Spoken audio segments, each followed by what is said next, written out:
On today's Taste Texas. We're doing a grilled chicken breast, which I normally don't like, but we're gonna doctor it up a little bit. I'd rather like that side. That was on the outside. No, it wasn't. It won't hurt you, you won't even taste it. Yeah, your dressings are the only bottle dressing I would ever use the adjective fresh. So pull up a chair and join us at the table.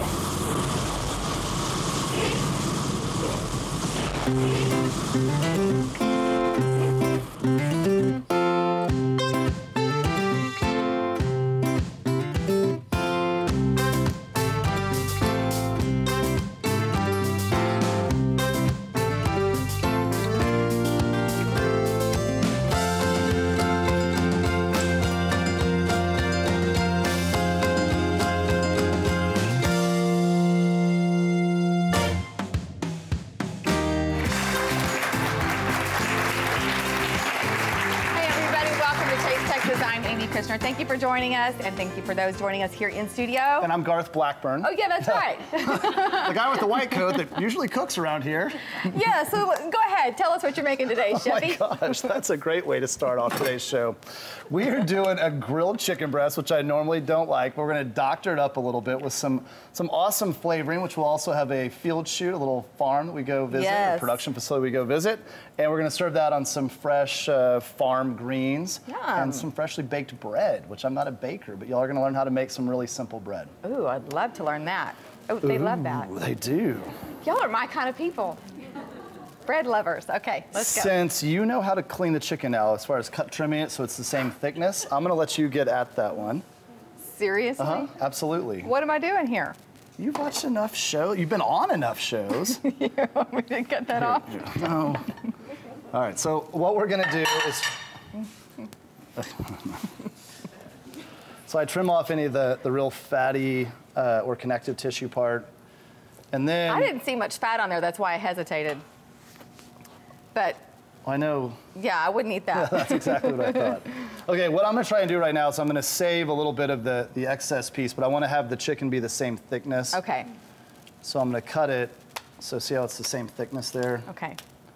So right here, that's that connective tissue that the two different chicken breasts are held together with. I like to cut that off. Then do the same thing on this one. Okay, so now that's the same thickness as well. Okay. If you want, you can save these little pieces for like a stir fry. I was gonna say, cook them up for the dogs. Cook them, yeah.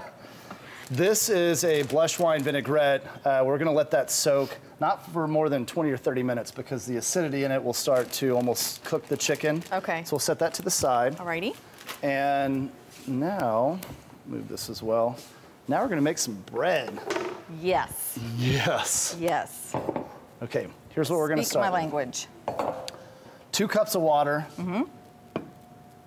Here's the little trick for water. They'll say, you know, have the water at like 105 or 110 degrees to activate the yeast. Right. Well, it's hard to get that exactly right. Some people start to microwave the water. Put your finger in the water. It should be slightly warmer than your finger. So if it feels the same temperature as your finger, then that's gonna be close to 98 degrees. That's not warm enough. If it's cooler, that's way too cold. Okay. If you put your finger in and it's like you have to pull your finger out, then that's too hot, that'll actually kill the yeast.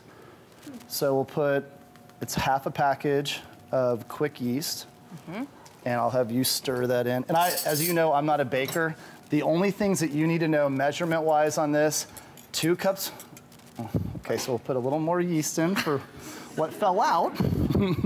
You can tell how accurately I measure that, so stir that in again a little bit as best you can. I'm not gonna take all the flour and put it in. I'm gonna start with about 3/4 of it, which would be 3 cups. So this is gonna be 4 cups of flour in total. And we're also gonna put in a little bit of salt. So about a teaspoon of salt. And here's the best part on this. While I know a lot of y'all have bread makers, bread machines at home, they require a great deal of cleaning. Just start working that in with your hands. Y'all are laughing. This is not a trick. This is how I do it at home, so. Is it really by hand? Yeah. That's with the frozen bread dough? And I'm gonna get a really good manicure while I'm doing it. Okay, we don't have to use all the flour. I'm just using enough to make it kind of hold together. It's gonna get nice and sticky. This is the fun part. Put your kids to work. It should be pretty wet. This is not a real dry dough. You were having too much fun there. By adding it in small batches, that's gonna keep it from getting like lumps or lumpy, which would cause a lot of flour, because you don't want to overwork it. If you overwork the flour, it starts to become glutinous. So while she keeps working that out, it'll be about another 2 or 3 minutes. We're gonna take a little break. Yes, we are. We're gonna take a break. You were having too much fun. I'm gonna keep kneading the bread. Y'all stay with us. Be right back.